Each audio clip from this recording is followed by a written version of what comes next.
Hello guys, I'm back with another video. Today I'll be discussing about Mi Fit app and how you can sync your Mi Band 6 data onto your Mi Fit app, and I will be discussing about how you can monitor your heart rate data onto the app and how you can change the settings so that you get continuous your heart rate data, which you can check from this app, and also how you can check your blood oxygen saturation levels. So moving on to the settings, you need to go into the settings of Mi Band 6, and here you need to go into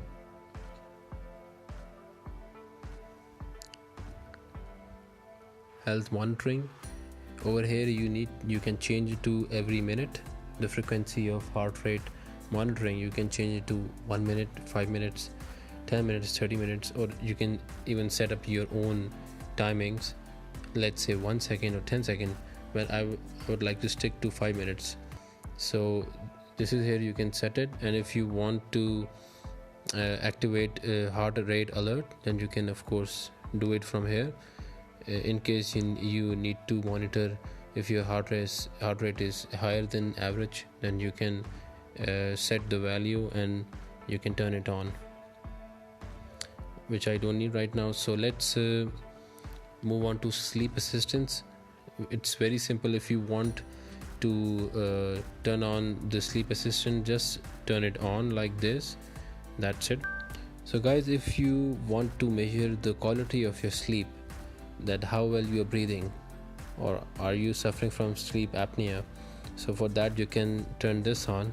Of course this is a beta version, but this is an experimental version. But if you turn it on, then of course your battery will be consumed, more of the battery will be consumed, because your band will turn on the heart rate monitoring, and also it will turn on the spo2 blood oxygen monitoring along with sleep assistance to check the quality of your breathing. So if you turn this on, then of course your battery life will suffer, but you will get much more precise data about the quality of your sleep. So I've turned this off, but if you want, you can turn this on and you can monitor your sleeping habits. Other than that, you can turn on the stress monitoring. This will again reduce battery because it will monitor your heartbeat and the fluctuations in your heartbeat every 5 minutes. So if you want, you can turn this on also. I hope you like this video. Do like, share and subscribe to my channel for more such content.